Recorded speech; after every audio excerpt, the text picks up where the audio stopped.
Everyone can give a round of applause for R2. Thank you so much.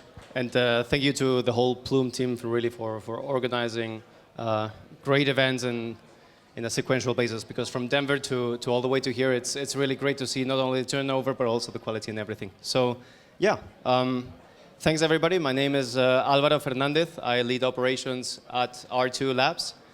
And while we get the pitch deck up, what we're building at R2 is essentially second generation RWA-based products.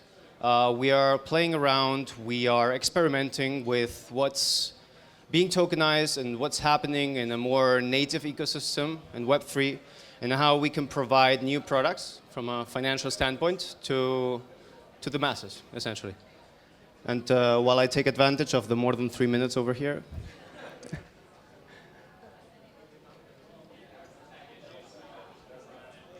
I did just prepare 3 minutes, man. No.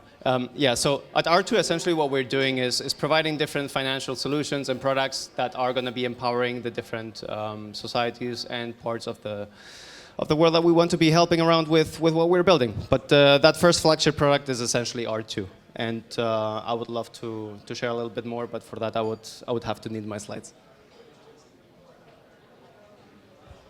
All right.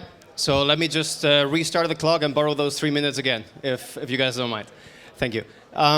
Great. So thank you everybody for being here today and give us this opportunity for this pitch, especially for our friends and colleagues at Plume as well.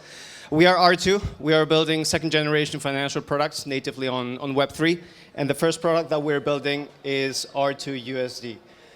We were just talking about stablecoins. We're just talking about how they're a great product market fit lately for providing different investment products for the masses in Web3.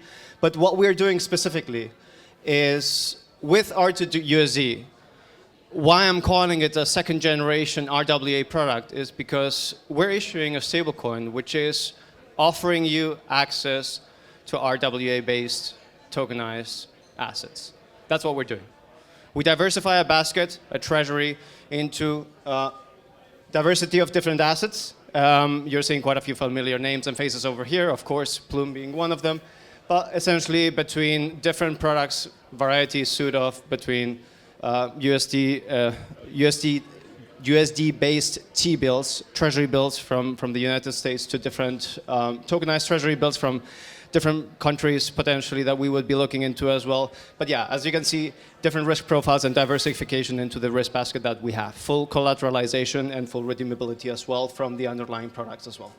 So not to dive too much into the user flow, what you can expect really in terms of the yield mechanics and what's going on in the background is that you have full mint and redeemability between USD and R2 USD mechanics.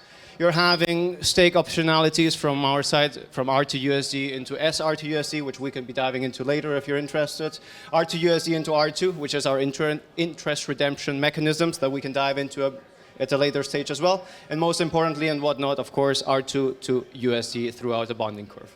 So just to borrow the 1.5 minutes probably that I have left, what we're seeing here is yield generation, redemption, and why this matters. Liquidity and collateralization of all of this is vital, and how we can provide this in a transparent on-chain methodology is vital for us to be able to do it in a reliable manner. So what we're essentially doing is we're transmitting the different profitability that we diversify into indirectly towards the clientele that is being exposed to R2 USD.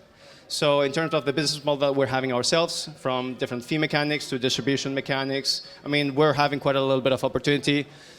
So far to say it's much more in terms of reaching critical adoption and liquidity in terms of adoption as well.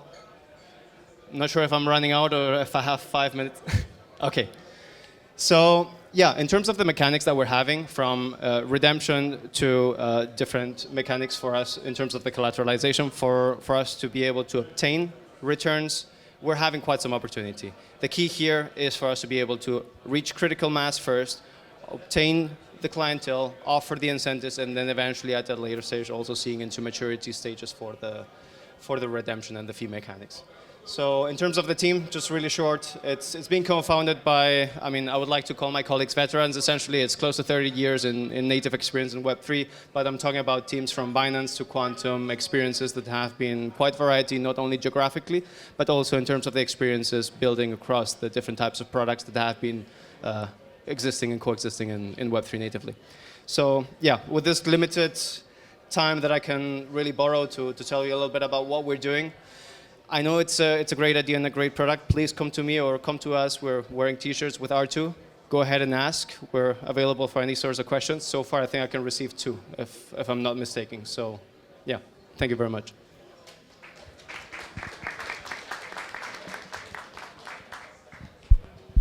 Are you able to do any other sort of DeFi activities with the R2 USD? Currently, are you partnering with other protocols?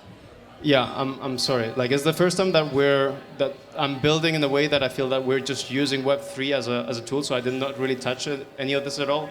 But composability with Morpho, Pendle, I mean, this type of like rabbit holes is something that would be a standard or a given for our go-to-market, for reaching native clientele. Got it. While preserving liquidity and. Sweet. All right, thanks, guys. Everyone, quick, give them a round of applause.